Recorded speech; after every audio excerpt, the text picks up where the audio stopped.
The best talaga itong asawa ko dahil pagdating sa pagkain ay napakagaling niyang magluto. Alam naman natin sa tuwing day off niya, ito palagi yung ginagawa niya, ang ipagluto kami ng hapunan. Bago ang lahat, ito nga po palang video na to ay noong September 19, 2024. Inaasikaso ko tong ibibigay kong gulay dahil darating po yung kaibigan ko na si Mario. Sakto, bago mag-alauna ng tanghali, ay dumating na nga siya. Pagkatapos ng trabaho niya, bago sila umuwi ng Nagoya, ay dinaanan muna niya ako dito sa bahay. Gusto ko sana magluto ng pagkain nila, kaso nga lang mga auntie, saglit lang daw po sila dito sa bahay namin. Bali, dadaan lang sila, tapos uuwi din sila kaagad. Kaya ang sabi ko, bago sila umuwi, ay mamitas muna siya ng gulay na iuuwi niya. Saktong-sakto, meron pang bunga tong pipino natin mga auntie. Dahil eto nga po yung gusto ni Mario, yung malalaking pipino. Dahil hindi namin maabot yung bunga, kaya umakit na lang kami dito sa puno.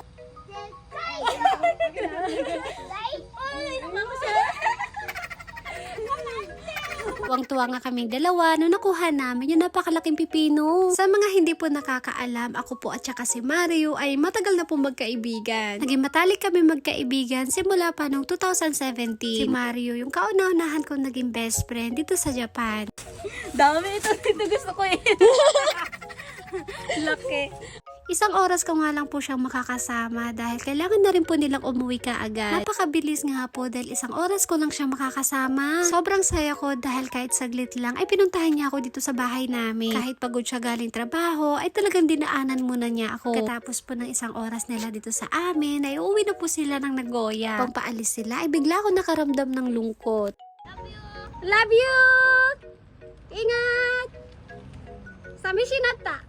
Habang nagbababay kami sa isa't isa, ay bigla po kaming nalungkot. Pagpasok ko dito sa loob, ay tinignan ko na po yung mga pasalubong na binigay niya sa akin. Maraming salamat din kay Mijam at saka kay Mijen dito po sa pasalubong. Maraming salamat sa inyong mga maid dahil kahit hindi pa tayo nagkikita, ay napakabait niyo po sa akin. Maraming salamat din kay Mario dahil kahit saglit lang, ay nagkaroon siya ng oras para magkita kaming dalawa. Mga bandang hapon naman po, ay naggrocery kami ni Uncle yung hapon. Wala na kasi kaming stock sa rep, kaya bibili muna daw kami. Habang naglalakad nga ako mga auntie, bigla ko pong nakita si Mama. Siya nga po pala si Mama Nika na naging nanay ko na po dito sa Japan. Buntis pa lang ako nun kay Kenshin, ay siya na po yung tumutulong at sinasamahan niya po ako magpa-check up noon. Pagkatapos namin mag-usap saglit, ay nagpaalam na nga siya. Pagkatapos naman namin mag-grocery ni hapon, ay nagpunta na po kami dito sa counter para magbayad. At fast forward na nga po mga auntie, pagka-uwi naman po namin ng bahay, ay ganda rin po nagluto si Uncle yung hapon. Taco rice nga po ay naisipan niyang lutuin. Pagkatapos po ng ilang minuto, eto na po yung niluto niya taco rice mga auntie. Nung naluto na nga niya, ay binigyan niya na kaagad si Kenshi. Gustuhan nga ito ng anak ko kaya humingi ulit siya sa papa niya. Habang nagluluto nga pala si hapon kanina ay hindi ko na po nabidyohan. Paano naman po kasi mga auntie, busy po ako mag-ayos kanina ng mga pinamili namin. Pagkatapos po magluto ni hapon ng taco rice, ay magluluto naman ako ng sabaw naming miso syrup. Napakabilis at napakadali lang po nitong lutuin. Magpapakulo lang po muna tayo ng tubig tapos maglalagay po tayo ng dashi kapag kumulo na. Pagkatapos nyo maglagay ng dashi, ay pwede na po kayo maglagay ng miso paste. Kapag okay na, ay pwede nyo na pong ilagay yung mga sangkap. Kagaya ng gulay o kaya naman tulya. Depende po yun sa inyo kung ano po yung gusto nyong ilagay sa miso syrup. Habang hinihintay ko maluto yung sabaw namin, ay naghiwa na po ako dito ng sashimi. Pagkatapos ko maghiwa ng sashimi, ay maggagadgad naman ako ng labanos. Ito nga rin yung isa sa gustong-gusto naming inuulam ni hapon. Ganito nga lang po yung ginagawa ko para maging pinong-pino. Habang busy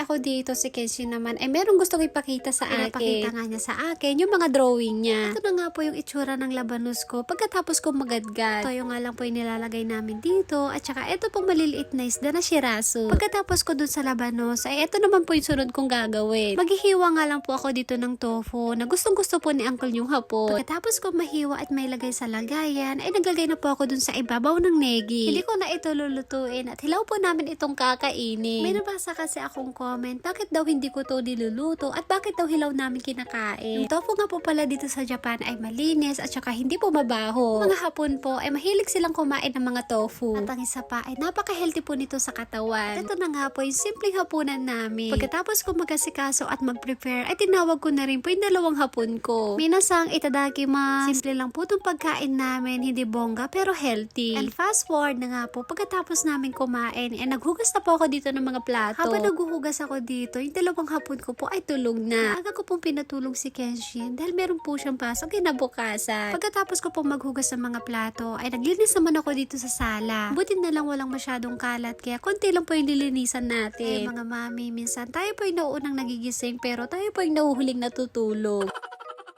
Wala tayong magagawa dahil ito po yung papel natin bilang isang may bahay. Pagkatapos ko magpunas ng mesa, ay nagwalis naman ako. Kung ako matulog, gusto ko munang linisan tong sala namin. Kinabukasan paggising namin, malinis tingnan tong sala namin. Sabi kasi nila pagkagising mo sa umaga kapag malinis yung bahay, ay swerte daw po yun mga auntie. Pero alam niyo po, hindi po ako naniniwala sa malas o swerte. Kasi tayo ang gumagawa ng mismong kapalaran natin. Pero walang masama doon kung gagawin po natin yun o hindi. So yan lang po, at dito po natapos ang aming mini vlog. Maraming salamat po. Thank you for watching. Sayonara and Bye-bye! 何見てんだ